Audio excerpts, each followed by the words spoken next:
All right, so we're now on chapter 10, broadcasting and media, and we're leaving the mines of Moria, and unfortunately Gandalf the Grey, we think he's dead, and we're all bawling our eyes out, and Boromir comes at you with the sword. He wants to steal the ring, so you and Sam got to sneak away, and you enter the world of broadcast writing, okay? And that's where we are. We're entering a new phase, so congratulations for getting this far, okay? Now, here's the deal. I want to say one more thing about legality. In broadcasting journalism or print journalism, just because you're a reporter does not mean you can break any law. Write that down. Follow all laws. Bingo. Oh, I was doing investigative journalism, so I lied on the job application so I could sneak a camera in. You will be convicted of fraud. Oh, I'm a reporter, so I trespassed on Angelina Jolie's house so I get pictures of her 48 kids. Bam, you're arrested. I am a reporter is no defense. Do you understand what I'm saying? So when it comes to the legalities, do I expect that you read the chapter on legalities? I demand it. And, you know, the midterm is coming up. I have a copy of it here. The sororities and fraternities that have paid me enough have a copy on file. No, I'm just kidding. But there are a couple questions on legalities, but I'm assuming that you read the chapter. So if I missed something, that's why there's the book. I demand you read the material. Does everybody understand that? I demand it. You want to get an A on the test? You'll read the chapters, okay? So that legality, you still have to follow rules. You still be guilty of trespassing, still be guilty of fraud. If you steal documents from somewhere, unless you're like Animal House and stealing out of the garbage, well, it's even then you could be trespassing on that government property or that corporate property to steal that document. If you steal a document, you could be prosecuted for theft. So if you're a reporter, what do? Follow the law. There you go. All right, so now we get to broadcast this. The thing I want to start focusing on is I'm particularly thinking about your radio assignment. Tell me some of the elements that are involved with your radio assignment. How long should it be? 60 seconds.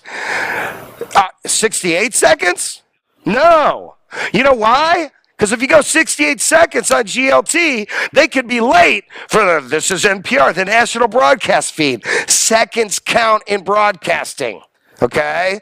And I've heard them accidentally do it, where GLT goes a little long, and then I've seen it on local news too, where this is CBS News Tonight, but they went 5:30 and 12 seconds and went into the intro that's coming from the national feed. Seconds matter. You know, and as we do book proposals and shop books around, we know that when it says 250 words synopsis, you know how many words my synopsis is for that publisher? 250 words, period, right? And the reason is that I'm going to follow directions. And if you notice, the assignment in the book is a minute.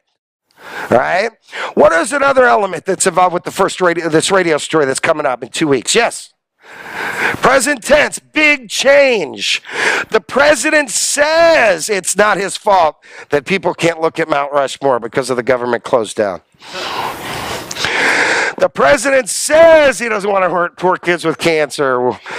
Then they're locking the doors to the National Institute of Health's Cancer Research Center, whatever. Or, what's his name, Boner? Is that Boner? Is that his name, how you pronounce it? Boner. Okay, well, Boner, he says they really wanted to make a deal. Affordable health care, which should be called the health insurance company's bill. We want instead of Obamacare, we want this bill, right? And so Boner's telling us it's all Obama's fault that we can't look at Mount Rushmore. He says it. In broadcast, he says it. Because if he said it this morning, he's probably going to say it this afternoon, right? Notice that's a big difference. What's another big difference between broadcasting and print? Yes? Definitely. We're going to use a soundbite in the middle of this. And I'm going to say, that soundbite needs to be exactly the amount of time that you say it is, okay? But you have latitude a little bit on that because you can kind of invent the soundbite, okay? But what's not true about it, I have not asked you to go do any research for any story besides, well, that's not true, besides AP, that kind of thing. But on this story, what is misappropriation? It's number 12 on that midterm. What's misappropriation? Yes, sir. Relying too much on one source. So how are we going to tell about real events but not misappropriate? Anyone? Raise your hand. Yes, sir. Nick. Sources that tell the same story. That's right. Find multiple stories that tell the same story. Because once I've read it and read it and read it and read it and read it, now I know it. It's my knowledge. So I don't need to cite anybody because I know that right now the government is shut down because of arguments about proper budget. I'm not going to quote anybody on that. And you guys are going to do that for this assignment, right? So we're getting a sense. Now, let's get into some particularities, and I think we do. As we talk about broadcast writing, I want to think about your radio assignment, and then I also want to think about the assignments that are coming up, particularly writing for television news, and then start to think about writing a commercial, a documentary, a feature film, or a TV show idea, okay? We're entering a whole new realm.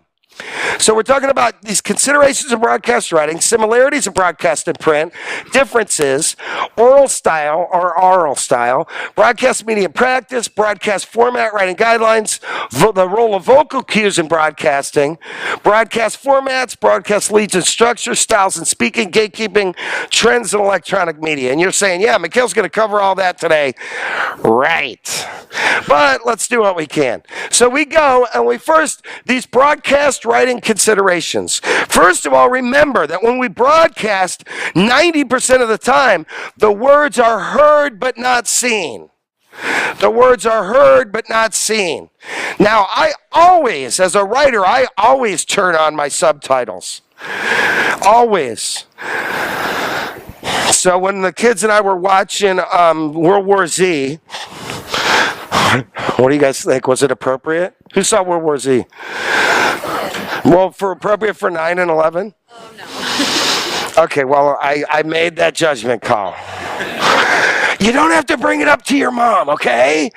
If she asks, don't ever lie, but you don't have to, bring it up. Maggie thought it was appropriate for a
when your dad was watching something, he's like, shh, quiet. Okay, well, tell him that you're on the freaking subtitles and leave your ass alone. You know what I mean? So you don't have to deal with that when you have the subtitles on. Yes, sir. Is it because you can choose the rate of consumption? I can choose the rate of consumption. That's a very good answer. Your name is? Nick. Nick, thank you so much. Which lab are you in? Chris. No, Nick. He always is there for us, okay? He's one of those people who chime in. I can control the rate of something. I can pause it and look back at the line if I want, okay? There's another reason this is kind of professional. When I'm writing a script, I imagine when I'm writing how to look on the screen. And then when I'm watching what's on the screen, I imagine how it's what's on a printed page. Because I'm a writer. What did I do? I woke up this morning, and you know what I did? I wrote 2 scenes. Because I'm a writer. If I wasn't, I'd just be a professor. That's why I'm also a writer. Because I wrote today. So as a writer, I want to see the dialogue and think about how Jax would have said that line, or Heisenberg would have said that line, and what the exact words were. You know what I mean? Does that make sense? Okay. But this first point is that in broadcasting, words are heard and not seen. We got to think about that. Second thing is there's a one-time consumption chance.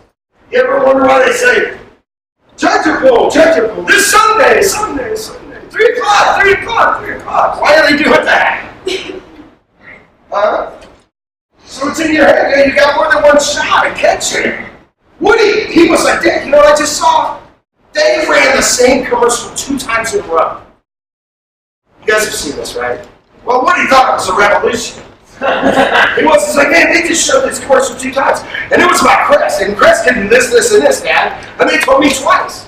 Why would they put 2 commercials back to back of the same commercial? That's right. So everybody will know Crest does this, this, and this. You see what I'm saying? What Crest did was buy extra time. Put those 2 ads. Sometimes you see what Jesus said. Buy gold. Gotta call Saul, you know. They'll put them back to back so that you're like, hey, they just ran this commercial. But then your retention's increased because you get a second chance to hear the message. Most of the times, how many chances do you get to hear the message? Once. Now, DVR is taking that. FreeTV.me. I do not just forgive any for the law. You're regarding copyright or protection of yes.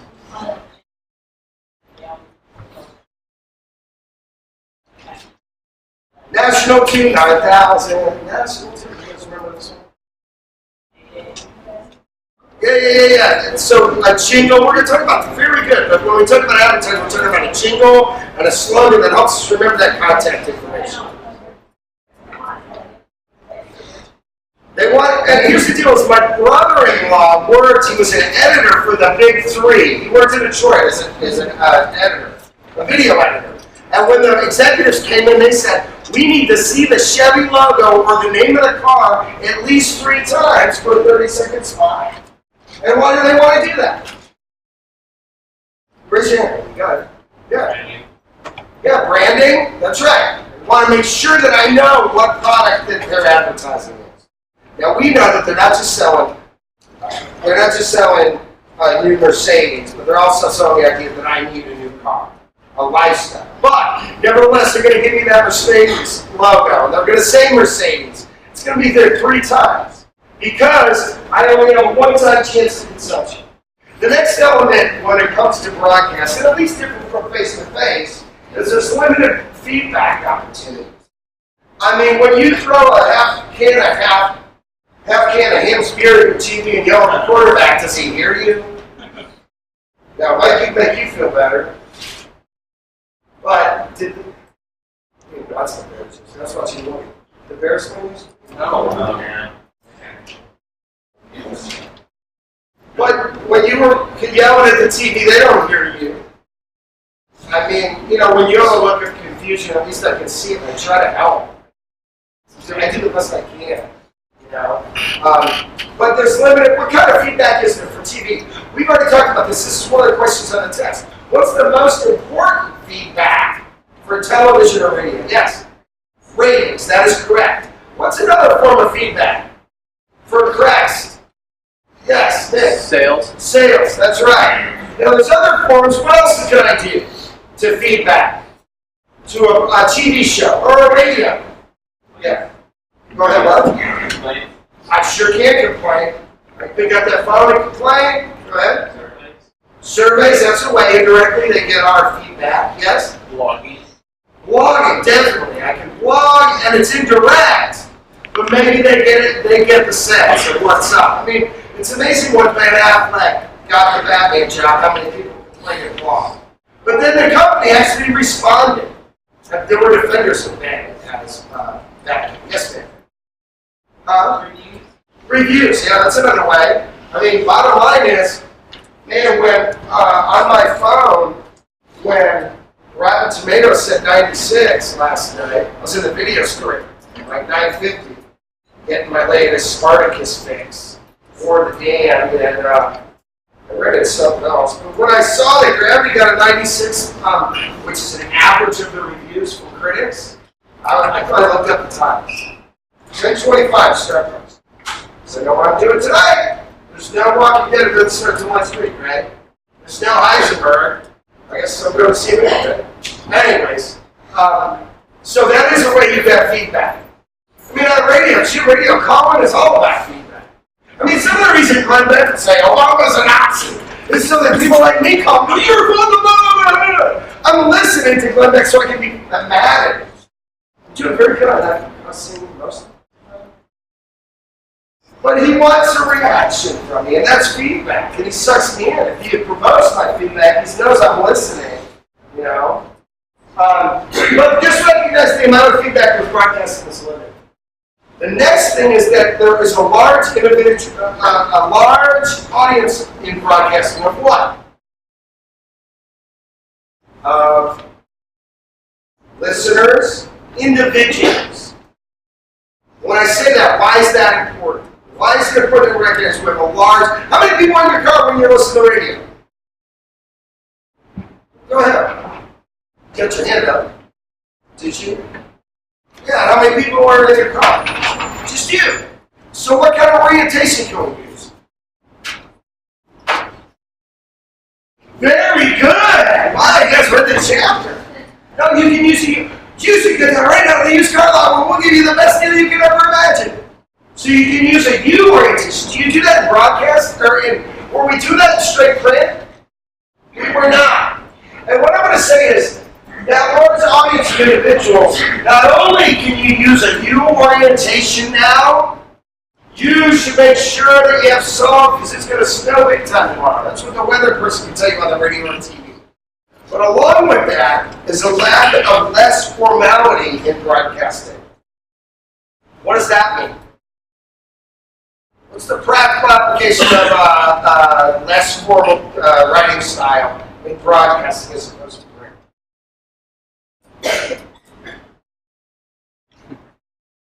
Yes, Nick.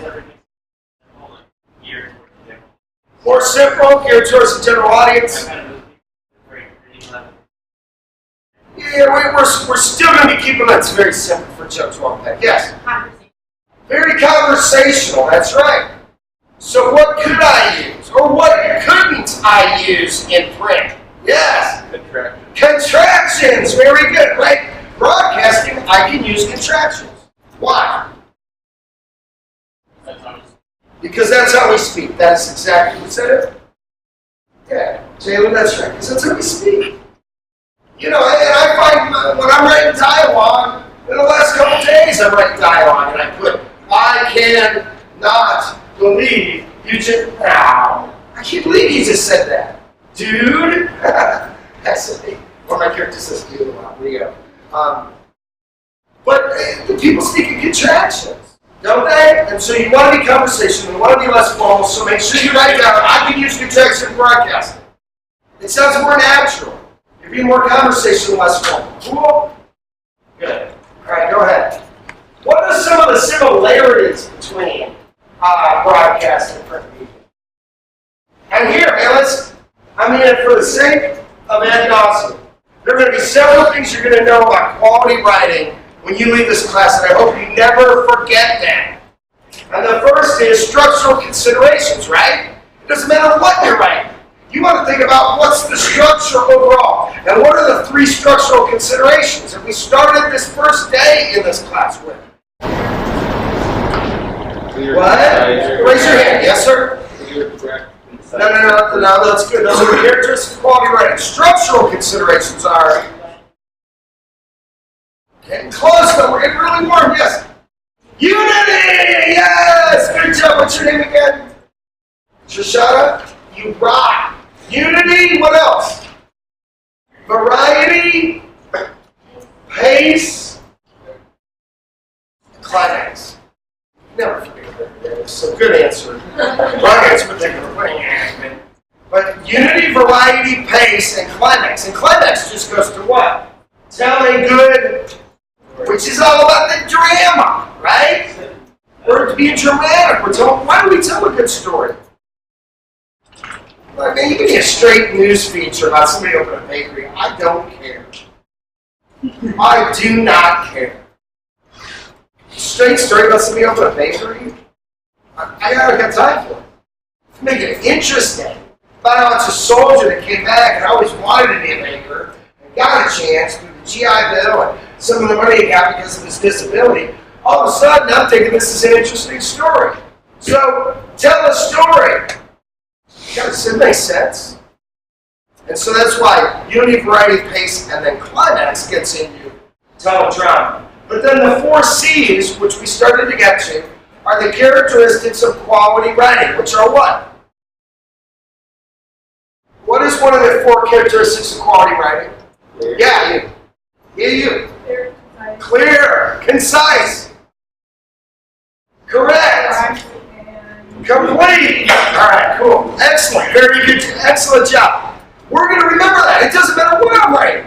I mean, in 50 years, when you're just sticking electrodes in people's minds and you're running your message to them, just make sure that the message they get is clear, correct, concise, and complete. I mean, the 10 Commandments on stone tablets were very clear, concise, correct, and complete, right? I think. Right? And you know, the latest mass media messages are clear, correct, concise, right? So that's the same. That's the takeaway from our first 2 assignments that we bring to writing for radio and television. Right? But then we can talk about differences. Oh, wait, hold on. Good. You didn't move. Good. Because the writing process, you still broadcast, or you're going to still brainstorm. Now you're going to do some research, right, on whatever your story's going to be. You can write about whatever you want, right? Is that correct? You can write about whatever you want, but just make sure you get 5, 6, 7, and 8 papers. Probably going to have 8 sources on that subject matter. You want to write NASCAR, that's fine. Tell me about some story and find a bunch of sources on it so that we know it's your knowledge, okay? So you're going to research. Then you're going to write, rewrite, revise, and repeat. That doesn't change. The stuff that, you know, I have made, it's been professionally produced and distributed across the world, we really are talking 50 rewrites. Really. So, that doesn't change, does it? The broadcast. All right, what are the similarities, or the differences? One of them is content is fixed by the writer, right? That's that one-time chance you get to hear it, right? She's got phenomenal notes here. That's what I'm talking about. But you're going to get an A on the test. You realize that, right? Yeah. How'd you go do on your feature? Yeah. How do you feel? Did you tell a story? I hope so. She's got phenomenal notes, and she's got the content effects fixed by the writer. Don't write it all down, please. Just give me a chance here. That's got to do with the one-time listening. They determine how many times you hear it. Jimmy John's super fast, Jimmy John's super fast. Oh, Jimmy John's, look at you saying it's super fast. You know, they repeat it, because they know you're only going to hear it one time. The next is that it's inconvenient to look up definitions while I'm driving on Lakeshore Drive. So if you want to tell me this tractor pull, don't use giant words. You know, I mean, internal combustion propulsion mechanisms will be in large vehicular form at the Rosemont Horizon on Saturday. Right? Joe 12-pack is trying to use his Google search and he crashes in the back of a taxi cab. Because you're not saying truck pull, giant monster cars. Okay? Right? Even me when I'm driving, man. I'm all distracted by soldiery. I'm not listening to troops. I didn't even hear the next story that 10,000 people were killed in Liberia. I was so hung up on soldiery that I wasn't even listening to the next story, okay? The third element is writers and producers control the delivery. There's minimal feedback. If you're kind of drifting off a little bit like this, I could go, hey, what are the four steps? That's all good, right? I didn't mean to miss. You did a great job, too. You know what? It's at the subconscious level. Now, people, you will know this in your sleep. You did a great job. Thank you. But the point is that there's minimal feedback. If I see you like kind of fading off or looking at your text, I might brutally point and ask for your feedback. I mean, we got feedback on that here, don't we? They don't see me drift off when I'm watching their TV show. All right. So the writers, they control the delivery. There's minimal feedback, and we talked about that. Deadlines. Look, if your assignment editor tells you we need the story for the 5 o'clock news, and you show up at Yeah. If you say, we need this for the 5 o'clock news, and you show up with your produced radio story at 5:35, what happens to your radio story? It's not going to be on the air. You see what I'm saying? I mean, a deadline is a freaking deadline. And not only that, but somebody's going to be twiddling their thumbs on the air. It's called nodding. Oh, yeah, what are you doing this weekend? I think I'm going to go to the regular thing. Yeah, anyways, have a great show. You know what I mean? Like, I got to burn time because they're coming here too. Your 1-minute radio story can be there. You understand? Deadlines mean deadlines. Because we got to put it on the air, man. If you're on time, you're late in broadcasting. You show up with your story at 5 o'clock, you're late, man. It ain't probably going to make it on there anyway. Maybe. Do you understand? Do you understand? Yeah. Broadcast deadlines mean something. Brian Say's doing this job. He's also doing WMTP producing. When they need 3 stories for the 5 o'clock newscast, he's got to have those 3 stories, man. This is the way it is. A deadline is a deadline, all right? Receivers, they're more passive when they're consuming broadcast media. I don't know what, man, I don't turn on my TV, the regular TV much. I mean, if I'm watching Breaking Bad, although, man, you know, I'm missing parts because I'm like frying up some burgers. So I'm going to sit in front of my TV in my living room, I'm going to be probably eating something. Now, that doesn't assume the family room where I have the giant projector and a giant screen. Usually, I'm pretty, if I can pull down the screen, turn on the projector, I'm gonna watch something, you know what I mean? But if I'm just watching, if I just turn on the TV, I throw on Fox, I'm eating a sandwich, man. I'm passively watching a lot of TV. Because I'm usually doing what? Something else. Oh yeah, okay, yeah. But if I got a TV on in the background, I don't even do backgrounds. That's okay, damn sure. But man, it's hard to work with background noise on. But that's how we consume a lot of our media. Do you sit? Oh man, I'm gonna go home and listen to the radio. Do you guys, did anybody do that? When do you listen to the radio? You do? Yeah. What's that?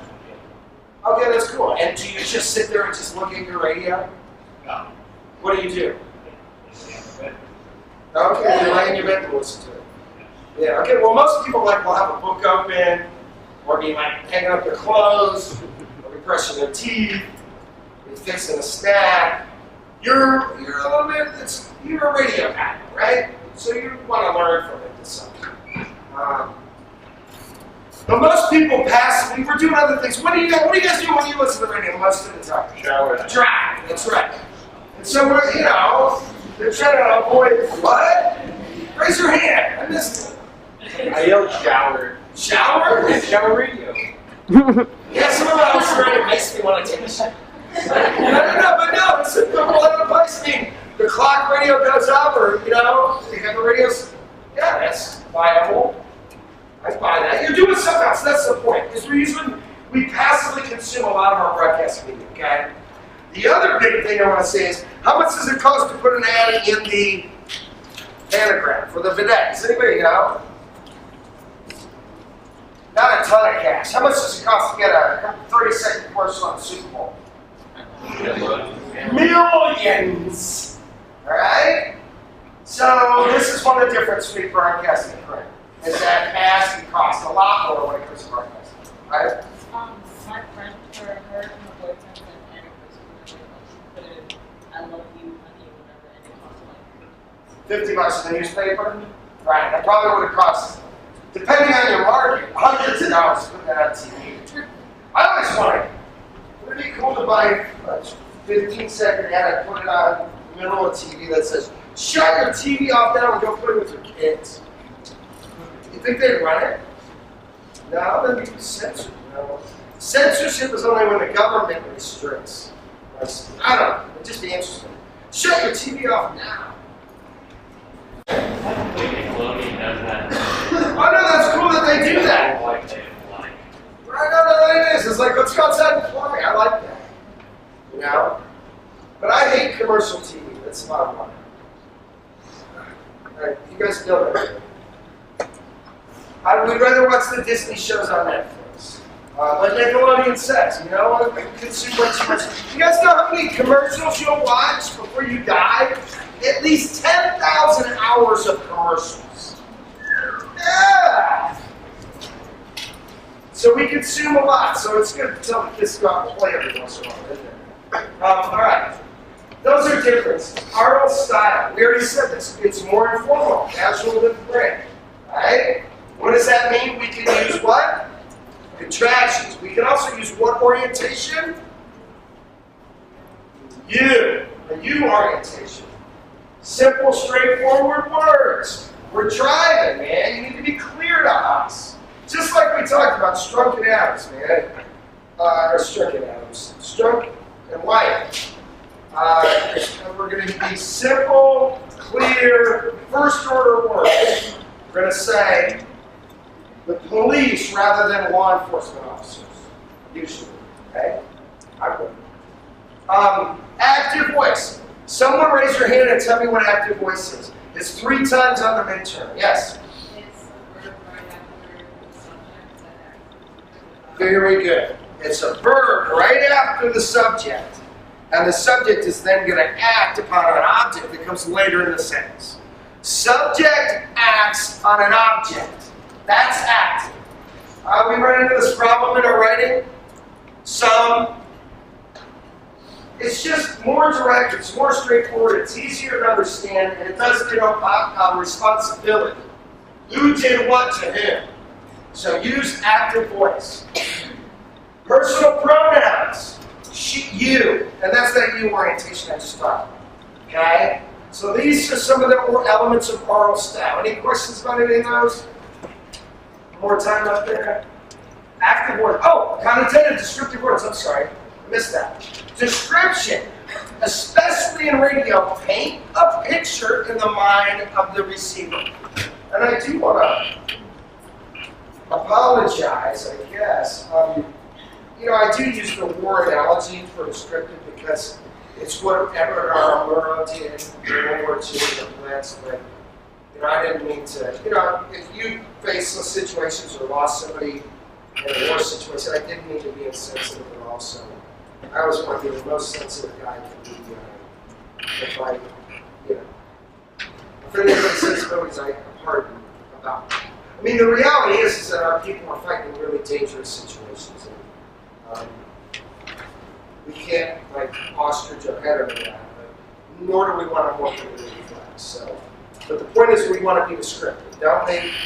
We're going to describe the parade, the smiles, the candy flying through the air, Woody bouncing 2 candy, man. Bouncing 2 feet off the pavement. It was a pretty nice day, a little humid in the morning. So, people were a little sweaty. So we're being descriptive. And humidity is just descriptive. High humidity is descriptive. Okay? You might not want to judge whether it was comfortable or not because it's a judgment call by you. Right? But you want to use descriptive language when we endure the oral style, which is of the mouth, or oral style, which is all relating to sound or the ear. Okay? Is that cool? All right, go ahead. Broadcast and practice. No datelines.